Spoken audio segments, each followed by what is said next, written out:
G'day, it's Shane here again from Lonely Grape TV, and thank you for joining me here in the Scarpantoni cellar door, but more importantly, thank you for helping me spread the word of McLaren Vale wines to the world. As I already mentioned, Scarpantoni cellar door, lovely cellar door and facility that's been here for a long time with the Scarpantoni family. I've been coming in and out of this cellar door for a number of years now, and it's an absolute pleasure to be here at their cellar door. They have a lovely range of red and white wines. Can recommend them quite highly. In fact, on the blog there'll be a review of them coming up pretty soon. But today I thought I'd do something different, and they've just released 2 liqueurs. So I thought that's what I'd share with you now that the weather is starting to get a bit colder here in McLaren Vale, that I thought liqueurs might be the way to go. So the first one I've got here is the Scarpantoni, wrong one. First one here is the Scarpantoni liqueur Riesling, which is, interestingly enough, is made mainly from estate-grown grapes. So not too much Riesling is actually grown here in McLaren Vale. And so let's get straight into the wanky thing. So if you can see the colour, magnificent colour there.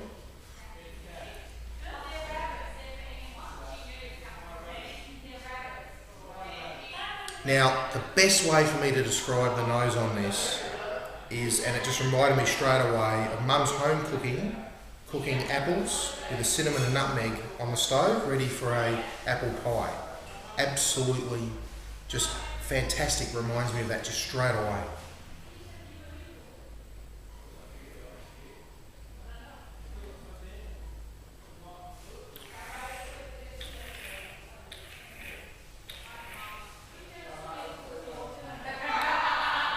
This is really interesting.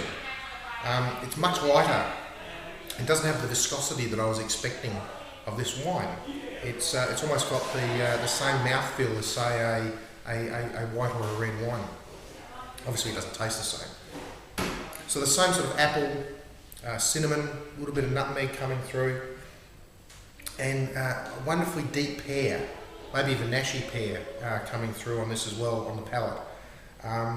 It's about 17.5% alcohol. It's not hot. You're not getting the alcohol coming through on either the nose or the palate.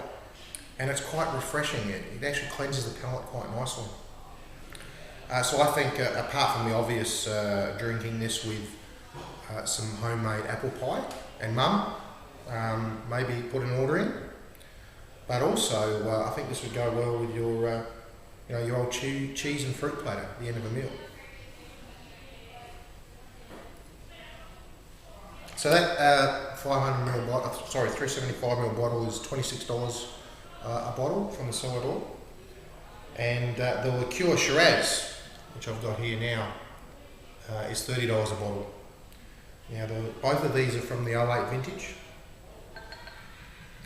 And the liqueur Shiraz particularly was done on the basis of the raisioning of the grapes here during that very hot spell in the 2008 vintage. So they took the opportunity to make this liqueur.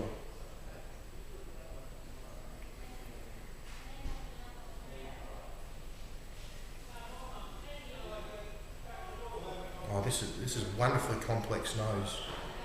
And here it's all about the fruit.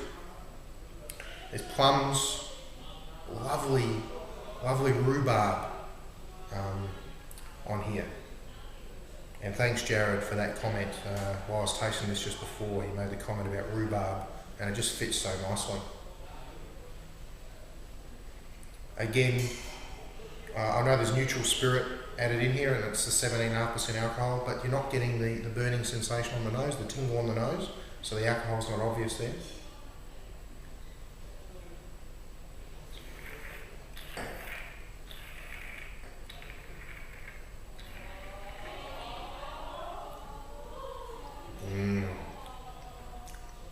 Again, not that luscious, thick mouthfeel that you expect.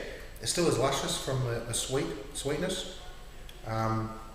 Plums, as I mentioned before, the rhubarb comes in again, maybe even stronger than on the nose. Lovely licorice on the back of the palate as well. Just really nice fruit. The raisins coming through very nicely as well. Just a lovely after dinner wine. I can just see the chocolates and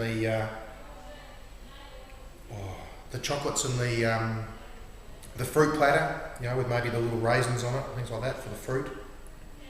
And sitting back and drinking this with it after your main meal would just be an absolute pleasure. Absolute pleasure. So I certainly recommend coming down to Scarpantoni's in McLaren Flat of the McLaren Vale area, and you will not be disappointed. So that's all we have time for Lonely Grape TV today. Hope you've enjoyed yourself. I know I certainly have. It's always good to come to a wonderful cellar door like this and have a safe and happy week. Thank you.